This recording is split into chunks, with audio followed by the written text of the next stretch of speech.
Welcome to this orientation for Sound Beginnings parents. Thanks for taking a few moments from your busy day to prepare for our upcoming semester and understand how you and your child can get the most from your Sound Beginnings experience, both in class and at home. Sound Beginnings is a highly nurturing program created for families with young children.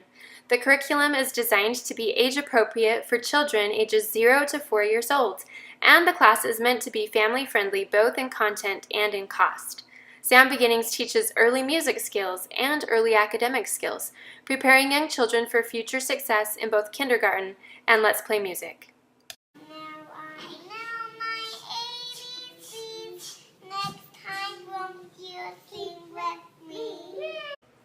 Every activity we do uses research-based methodologies that help teach literacy, numeracy, spatial skills, social skills, music skills, and more to your child, all while strengthening your parent-child bond and giving you tools to continue building your relationship at home. All this in just 30 minutes a week. It's almost too good to be true. That's why you will want to continue to relive the beauty of class at home by singing and playing together in a natural and ongoing way. Our repertoire consists mainly of folk songs. Kodai called folk music the mother tongue, and we will be learning to speak it. We also have plenty of nursery rhymes to promote literacy and finger dexterity and well-known classical pieces in order to expose our children to a wide variety of the best music. They will learn to love it, and so will you. Now the why of Sound Beginnings. Why did we develop a curriculum for toddlers and their parents? Why do we teach music to kids at such a young age? And why is it important to start so early? First, having parents in class creates a safe, nurturing environment where very young children feel love, acceptance, and encouragement, the optimal learning environment. They feel comfortable to explore a little bit beyond their previous boundaries each week, always knowing they can return to mom for encouragement and safety. At every age of development, children need time with their primary caregiver, as well as time spent with their peers, and Sound Beginnings provides a safe environment where kids can explore, build relationships, increase their social awareness, and make crucial connections in their early cognitive development. We believe in teaching music early because research has found that during the crucial years of brain formation, there are windows of opportunity when children's brains are the most capable of absorbing information. For example, the language window is from birth to 9 years. The brain is most ready to learn languages during this time and will do so more quickly than if introduced later in life. Children learn music much the same way they learn language, with exposure and practice. Music in early years stimulates development of rhythmic processes and more connectivity between the two hemispheres of the brain. So early exposure to music learning means not only better musicians, but also more capable learners in every sense of the word. All children are musical by nature, but need some guidance to refine their natural interest into ability. This program focuses on developing the musician already present within each child by internalizing the elements of beautiful music. Between the age of 0 and 3 years, most of the synaptic connections form in the brain. This is called the flexible development phase of the brain. The experiences that a child has in these critical years determine the child's capacity for intelligence and the neural connections or wiring of the brain. As a child ages, connections that are not frequently used will disappear. Music learning begins prenatally. The womb provides a steady beat and enriching sounds. After birth, continuation of music learning depends upon the experiences caregivers choose to provide. Children's ears are most sensitive, and musical exposure and instruction is most readily absorbed between ages 3 to 7. Kodai said that we should strive to permeate the child by the life-giving stream of music during these years in order for it to be of use later on. Singing is a natural instinct of children. It is joyous, playful, personal, expressive, and creative. Children sing spontaneously and often without even knowing it. Singing is a phenomenon for all ages, but it begins and is nurtured in childhood. Young children love to explore their voices, imitate sounds, and make up songs. Some children begin singing in tune very young, and many have developed a full singing range by age 4 or 5.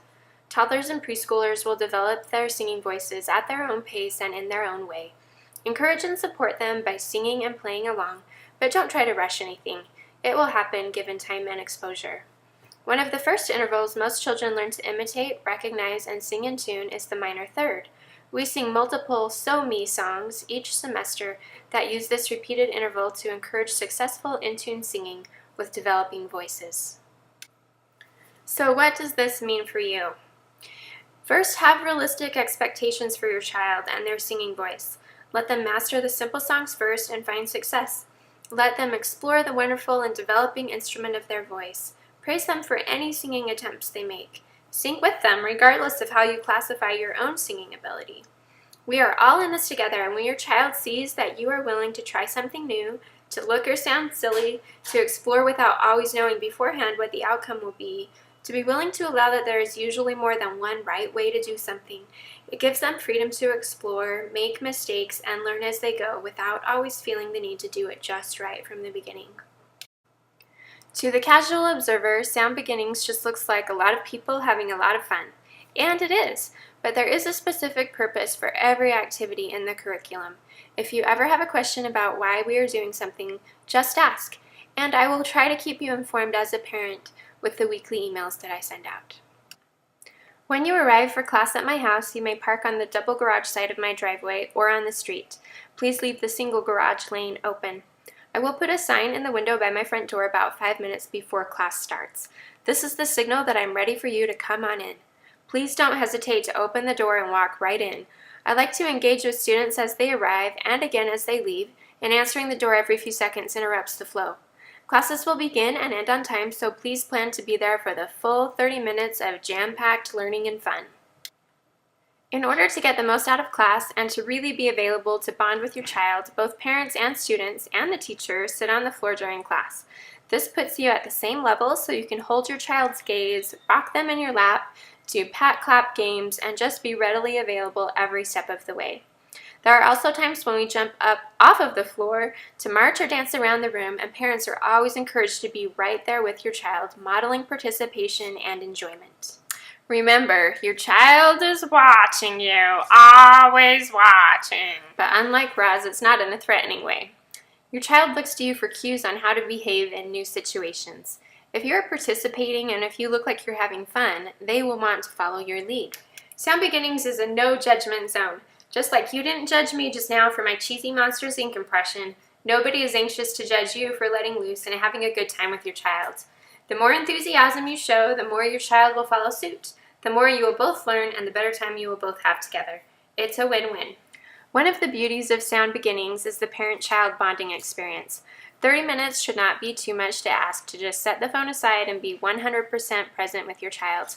Please try to remember to silence your phone when you arrive and wait until after class to respond to texts and phone messages. This is a time to be hands-free so you can really participate and bond with your little ones for a few precious minutes every week. Do not force participation. Our music class is a safe place where children are encouraged to participate, but sometimes they will not want to be in the spotlight, and that's okay. Some children will almost always want a turn, and some children are more shy about having any focus on themselves. Please don't make your child feel like it's not worth your while to be in class with them if they are not fully participating.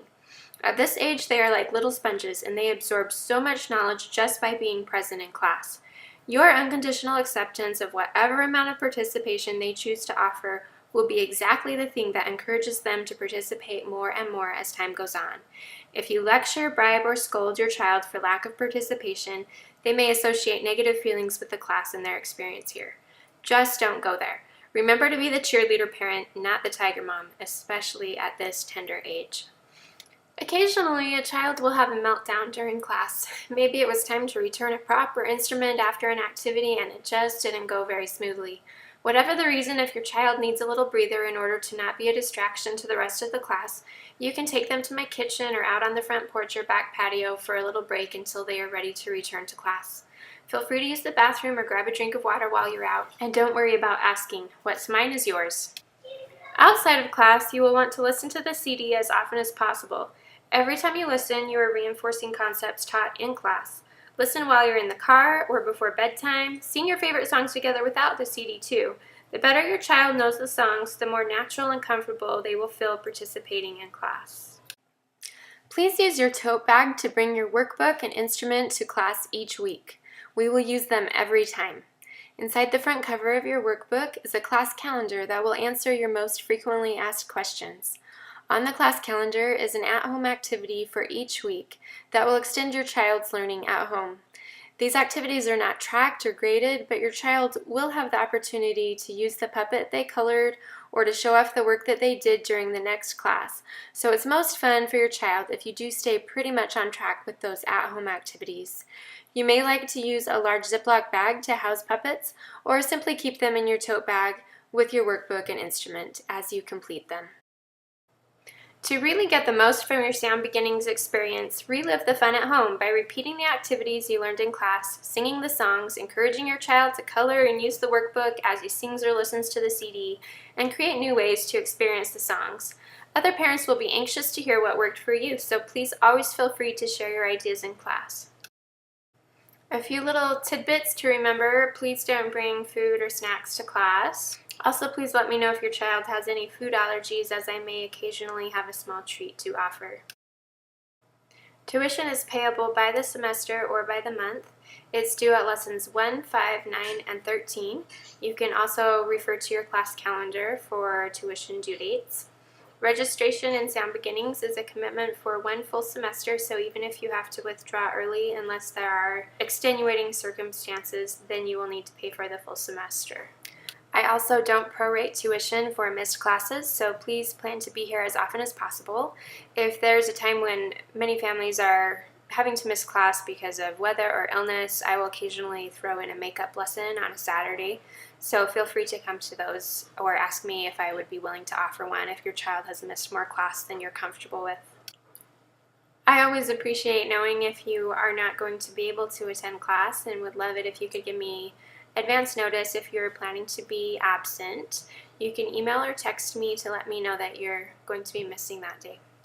I'm also always available to answer any questions you may have. Please feel free to contact me if you have something you're wondering about.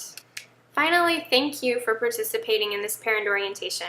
Hopefully you are feeling prepped and ready for a great semester of learning and bonding with your child. Sound Beginnings is one of my very favorite things, mostly because of the families and children that I get to work with. Thanks for allowing me the privilege of singing and playing with you and your children each week. It's going to be a great semester. Here we go, Studio, Studio, Studio. Here we go, Studio, all night long.